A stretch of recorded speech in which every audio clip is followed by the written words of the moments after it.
Today's discussion is about ethics. Ethics.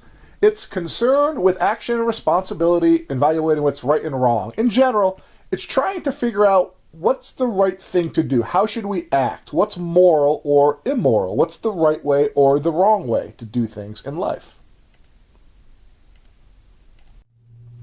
Here's a quote from Potter Stewart, a judge. Ethics is knowing the difference between what you have a right to do and what is right to do. The second, what is right to do, would be ethics. So Socrates is considered the father of Western ethics. He went around trying to convince people that perhaps they were living in the wrong way.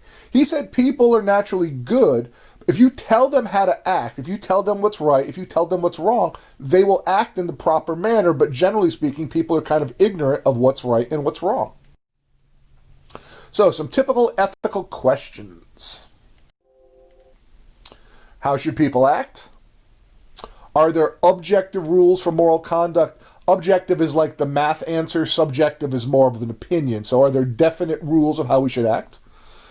How do we determine what's good and what is evil? Sometimes a evil act might result in a good.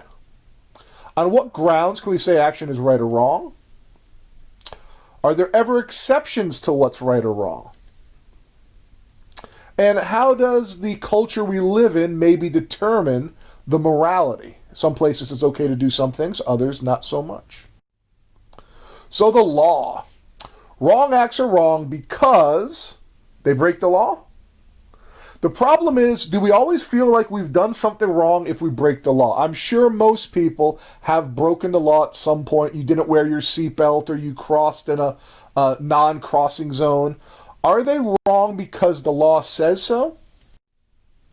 So there's different philosophies of ethics that we will talk about right here, introduce them for later discussion. Moral absolutism we've talked about earlier in the year.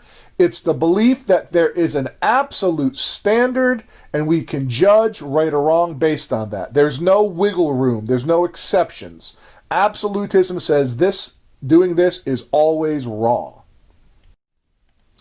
Moral relativism we talked about earlier in the year with Protagoras. It says there are no absolute rights or wrongs. There's no absolute truth. It's all judgment that we can make. Judgments based on the customs of where we grew up or cultural tendencies, our own personal preference. The idea is, looking at this cartoon, you've got the potentially American or European lady looking at the Muslim lady thinking everything covered but her eyes. What a cruel male-dominated culture. And she wouldn't be wrong. And then you've got the lady covered up. Nothing covered but her eyes. What a cruel male-dominated culture. In an odd way, is she, a lady on the right, correct as well? What rules do we use to decide what is right and what is wrong? Perhaps an action is right if it leads to the best consequences in the future. That's called consequentialism. Or maybe it comes from being virtuous. Aristotle covered virtue ethics. Or maybe it's because it fulfills certain duties, things that we should do. Our duties are deontological ethics. We're going to talk about each of those. So first we've got consequentialism. Consequentialism says, look at the consequences of whatever it is you're going to do and see if they work out right or wrong. So utilitarianism says, the correct thing to do is whatever brings the greatest happiness to the greatest number of people. If more people benefit from an action, then that's the right action to do. Pragmatism says whatever is right or wrong is determined by its actual effects. The idea is like if you punch the side of the television and it starts working, well, then you fix the TV practically. Hedonism we talked about earlier in the year. It's the philosophy that we should get as much pleasure as possible as a way to act. And then egoism is basically just trying to benefit yourself in all potential situations, not really looking at the general welfare of everybody. All of these determine if it's right or wrong to do something based on future consequences. Virtue ethics we talked about. It's eudaimonia earlier in the year, Aristotle. It says if you want to be a virtuous person, you should do virtuous things. Now, what's virtuous? Being kind, being compassionate, being a good person. Aristotle said man shouldn't simply live, but we should live well. We should be follow the golden mean. Remember, it's sort of between the two extremes. And if we just do the right thing, what's generally considered the right thing, we would be living with virtue and we become virtuous. Deontological ethics is a little bit different. It comes from the word deon, which means duty in Greek. And it says there are certain things that we have to do. It doesn't matter about the consequences. What's right or wrong is right or wrong in itself. We are bound to do certain things. We are obligated to do certain things. And it doesn't matter if it's right or wrong, the consequences. You need to do the right thing. And there's examples we're going to have coming up of this. Immanuel Kant is the most famous of the deontological philosophers. He had what was called the categorical imperative, which we will talk about in a moment. Divine command theory is basically God said to do it, so we must do it. And then natural rights has to do, of course, with our natural rights. So we'll talk about each of those right now. Immanuel Kant is one of the most famous of the ethical philosophers, and he came up with what's called a categorical imperative. So what's that? He said the rightness of an action, whether or not it's moral, does not depend on its consequences or its results. It depends on the principle that justifies it. So what the heck does that mean? One of his categorical imperatives is right there on the right side. Live your life as though your every act were to become a universal law. So if it's okay for you to steal, that means you're okay living in a world where everybody steals all of the time. If that's true, then you can steal. He said you can only determine if what you're doing is right or wrong is if everyone did it all of the time in your world, would you want to live in that place? So sometimes we lie, and we can say, oh, it's a good lie. He would say every lie is a bad lie because ultimately you wouldn't want to live in a place where everybody's lying all of the time. He said we shouldn't think about the consequences of the action. Is this going to work out well for me? Because that makes us into a calculator that's usually just sort of selfish, thinking best outcomes for me. Sometimes we have to do things that are unpopular, that don't actually benefit us because they're the right thing to do. He said that's what ethics is. We will talk about him in greater detail coming up. Divine command theory is not as strong as it used to be, but it's the general belief that if God says in the commandments, or if you're Jewish, or if you're a Muslim, whatever the command of the Holy Book says, whatever they say the rule is, we have to follow that rule, or else we would suffer a certain fate depending on the religion. And then finally, the natural rights theory. You may have covered natural rights from John Locke, but we have certain rights. Life, liberty, pursuit of happiness are the ones that are embedded in our own government. But he said, you can do what you want to do, but if your actions infringe or get in the way of another person's rights, then it's wrong to do that. In other words, I can do what I want, but if I want to kill you and that takes away one of your natural rights, which is life, clearly that is not an okay thing to do. He said, what is ethically sound is what protects our natural rights. Applied ethics. Bunch of different types of applied ethics that can be used in different areas, and we'll talk about them right now. Applied ethics is just that. It's applying the theories of what's right or wrong to real life situations. Medical ethics is one of the most important ones. Doctors themselves have to take a Hippocratic oath where they basically pledge to try to help the patient while obviously trying to avoid harming them. But there's other issues pertinent to medical ethics. Should a patient have the right to refuse or choose their treatment? What happens if a minor doesn't want to have chemotherapy? Should we force that upon them?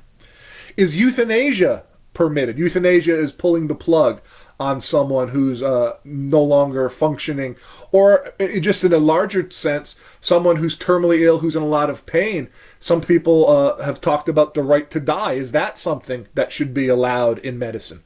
What role should money play in the decision who gets treatment? Oftentimes, insurance and the cost of operations play a big role. If the life-saving operation costs lots and lots and lots of money and you don't have insurance, is that something that's going to happen?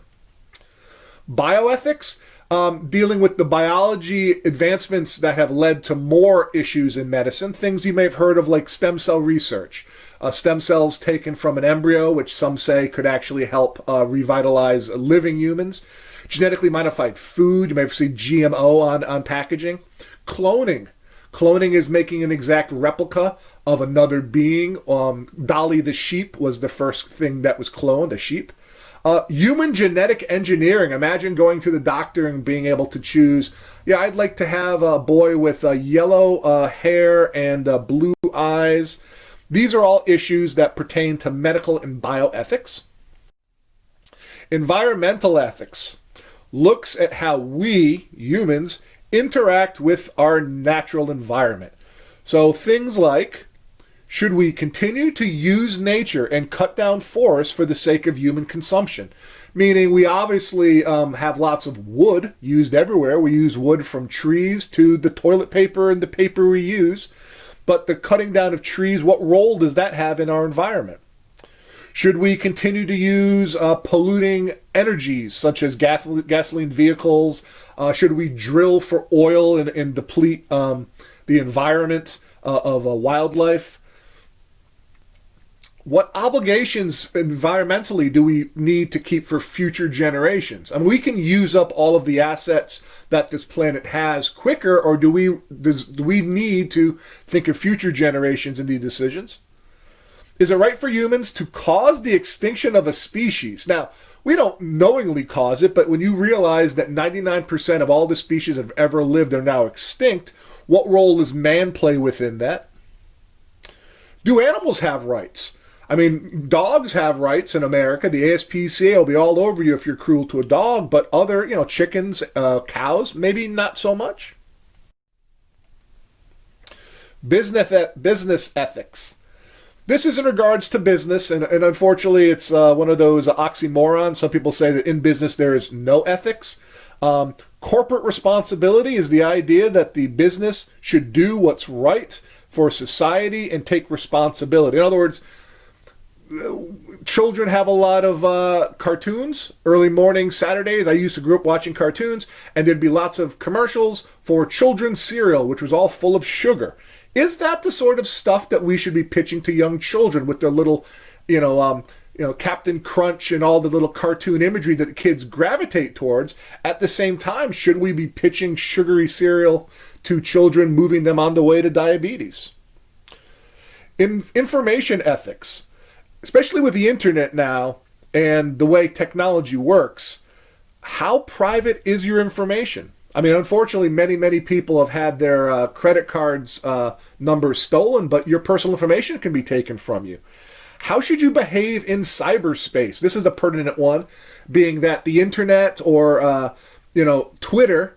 Twitter is now beginning, and Facebook is beginning to follow them during the election. People who would say things that they did, even including President Trump, who they said were saying things that were incorrect, they would block their message. So in other words, take away their free speech on cyberspace. So there's actually other alternate sort of social media things for platforms for people who get banned from Twitter for saying bad things. Ownership and copyright problems in terms of like downloading things, music. And then media ethics in regards to how the media should act in terms of journalism. Back long ago, in a time far, far away in America, the news anchors told the news. Now news just gives you your opinion as they talk about the different propaganda depending what station you're watching. Advertising and marketing.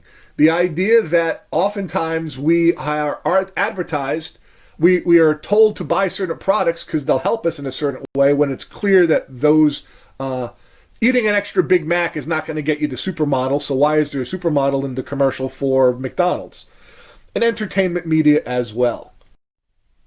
So there's some criticism of ethics. David Hume, a philosopher, said there's no such thing as ethics at all. He said, it's just an object of feeling. It's not of reason. When you pronounce any action or character to be vicious, you mean nothing, but that from your nature you have a feeling when you think about it, from your contemplation of it. He said ethics is just an opinion. It's not anything that can be proven. It's subjective, not objective.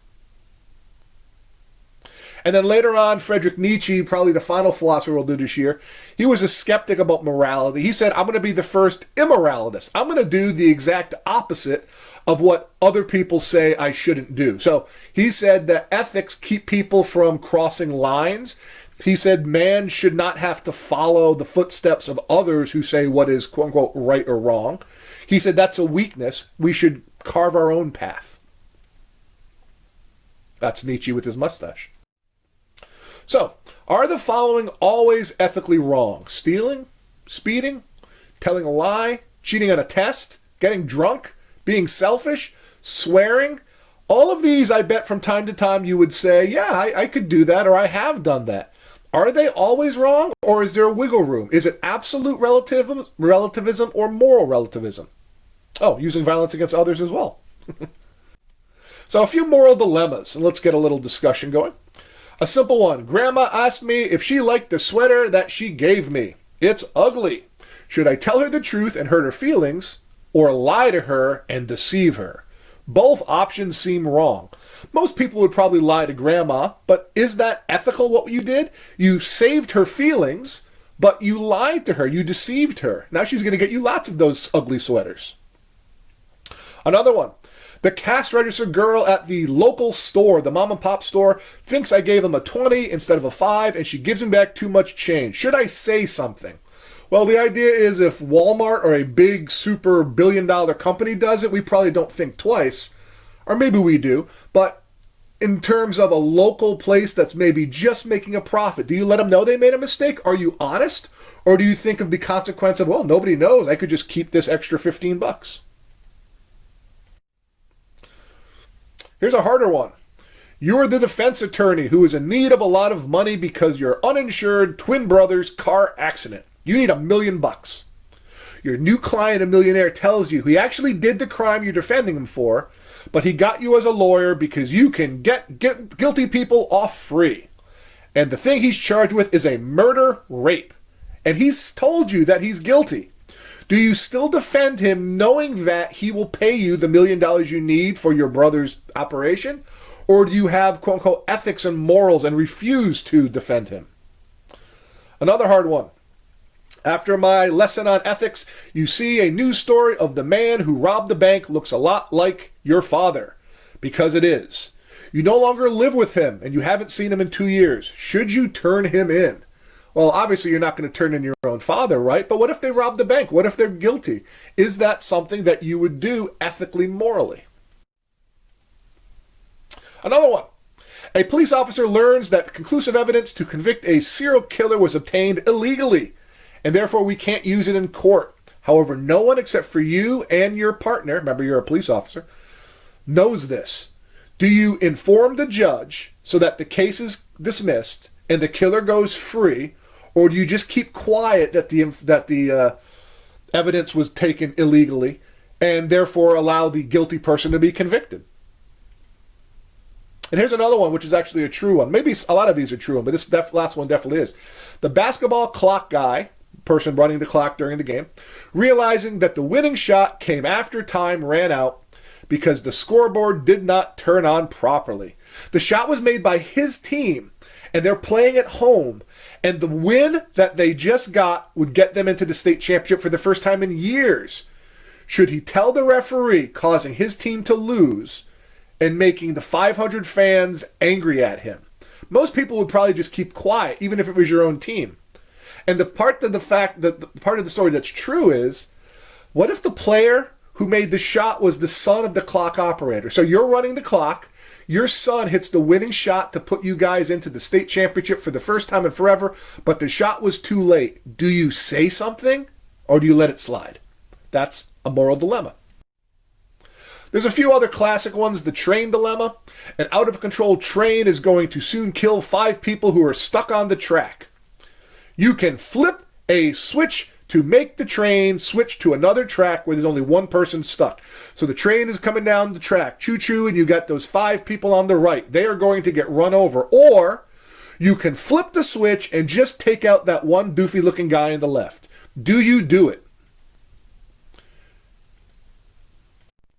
The classic surgeon's dilemma. You are a surgeon. You've got 6 patients. 5 of them need major organ transplants or they're going to die.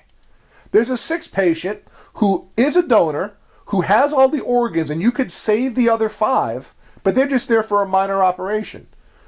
You could save 5 people by letting one die. Would you do it? The terrorist dilemma. You've got a situation. A terrorist has said that there's a nuclear device somewhere in the city. It's going to blow up in 3 hours. Will you catch the terrorist? Should you torture the terrorist until he lets you know the location of the weapon? Or is it more ethical to let thousands of innocents die? Some people would say that, of course you would torture the terrorist. But what if the person says, I'm not a terrorist. Why are you torturing me? Do you try to beat the confession out of him, even if he's not guilty, in hopes that maybe his brutal beating will result in the saving of others? But what if he's innocent altogether? Do we know for certain that the terrorist is guilty? And the jungle dilemma. You are going through the Amazon jungle. You find an evil army officer, and he's got all of his troops, and they're rounding up all of the villagers. He tells you, unless you kill one of them, he's going to kill 6. You say, what? He says, here's your choice. You have unfortunately wandered into a bad place. You either kill one of these innocent villagers, or I'm going to kill 6 of them. Would you do the killing of the one to save the other 6?